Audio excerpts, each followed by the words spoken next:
Today we are going to discuss about the muscle of posterior compartment of arm that's name is triceps brachii muscle।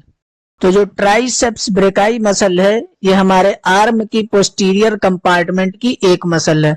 Arm के posterior compartment में सिर्फ एक ही muscle पाई जाती है। तो जो ट्राइसेप्स मसल है इसमें दो हेड पाए जाते हैं, एक लॉन्ग हेड होता है और एक शॉर्ट हेड होता है। तो जो इसका लॉन्ग हेड होता है उसकी ओरिजिन होती है इंफ्राग्लिनोइड ट्यूबरकल ऑफ स्कैपुला बोन से। मतलब जो स्कैपुला बोन होती है उसकी जो ग्लिनोइड कैविटी होती है, ग्लिनोइड कैविटी के नीचे एक ट्यूबरकल होता है, उसे हम लोग कहते हैं इंफ्राग्लिनोइड ट्यूबरकल। ये जो इंफ्राग्लिनोइड ट्यूबरकल है इससे इसका लॉन्ग हेड का ओरिजिन होता है। फिर जो इसका लेटरल हेड होता है उसकी ओरिजिन होती है एक ऑब्लिक रिज पाई जाती है ह्यूमरस बोन के पोस्टीरियर सरफेस पे, एक के अपर पार्ट पे ये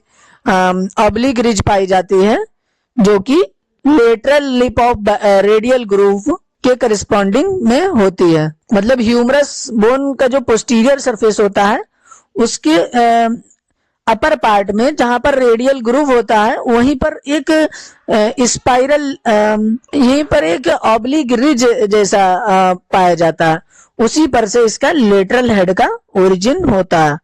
और जो इसका मीडियल हेड है उसका ओरिजिन होता है पोस्टीरियर सरफेस ऑफ ह्यूमरस के इस ऑब्लिक रिज के बिलो से इसका ओरिजिन होता है, यानी इसके तीन हेड से इसकी ओरिजिन होती है। तो जो इसका मीडियल हेड है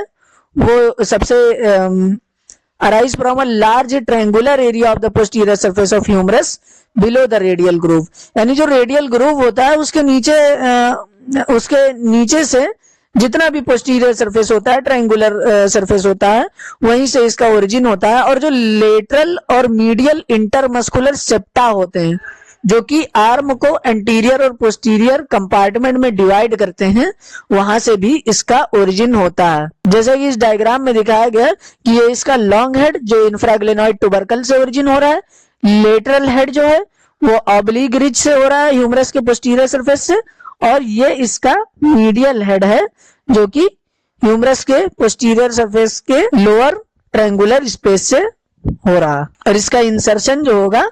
ये होगा posterior part of superior surface of olecranon process, यानी जो अल्ना बोन है, अल्ना बोन जो है हमारे फोर आर्म की मीडियल बोन है, तो उस मीडियल बोन के ऊपर एक ओलिक्रोनोन प्रोसेस पाया जाता है, हुक लाइक स्ट्रक्चर पाया जाता है, उसके पोस्टीरियर सरफेस पे इसका इंसर्शन होता है ट्राइसेप्स ब्रेकाई मसल का। Long and lateral head converge and fuse from a superficial flattened tendon with covers of the medial head is inserted into the posterior part of the superior surface of olecranon process। मतलब जो उसका long head और lateral head होता है वो converge होके fuse हो जाता है, सुपरफिशियल फ्लैटेंड टेंडन बना देता है जो कि मीडियल हेड को कवर करता हुआ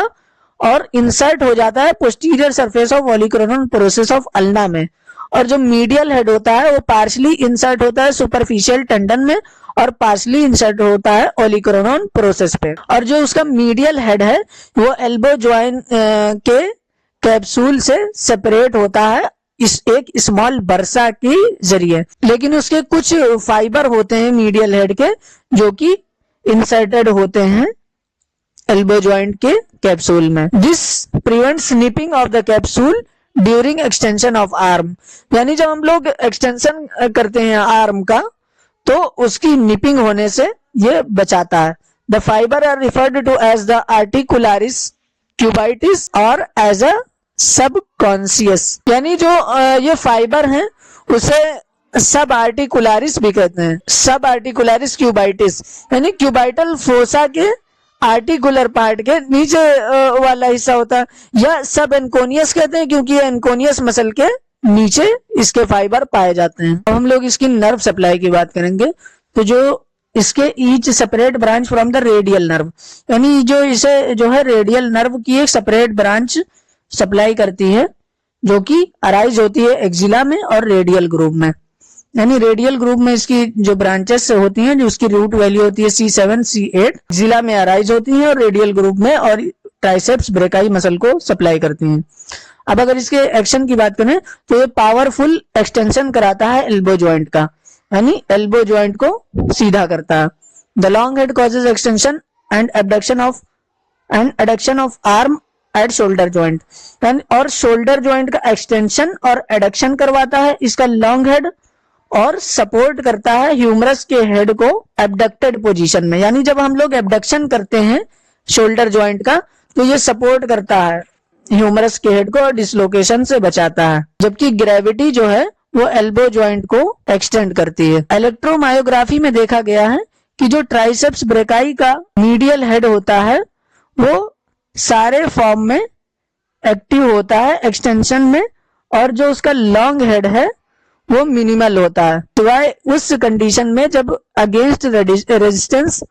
जब एक्शन हो रहा हो। अब इसकी क्लिनिकल एनाटॉमी अगर देखें तो अगर रेडियल नर्व की इंजरी हो जाती है तो आर्म में ये ट्राइसेप्स मसल जो पाई जाती हैं उसकी पैरालिसिस हो जाती है। दो नर्व सप्लाई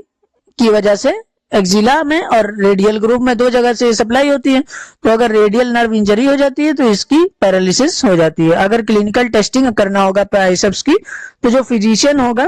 वो फोरआर्म को फल्पली होल्ड करेगा और पेशेंट से कहेगा कि वो अपने आर्म को एक्सटेंड करे एल्बो जॉइंट के लेवल पर, यानी वो उसकी फ्लेक्स्ड पोजीशन में करके ऊपर का रेजिस्टेंस लगाएगा और पेशेंट से कहेगा कि वो अपने आर्म को सीधा करे या एक्सटेंड करे, और उसके बाद में वो दूसरे हाथ से यहाँ पर ट्राइसेप्स मसल को फील करेगा कि वो कॉन्ट्रैक्ट हो रही है कि नहीं हो रही है। अगर कॉन्ट्रैक्ट हो रही है तो मतलब मसल सही है, अगर नहीं हो रही है तो मतलब पैरालाइज। तो इतना ही था पोस्टीरियर कंपार्टमेंट ऑफ आर्म की मसल में। Thank you.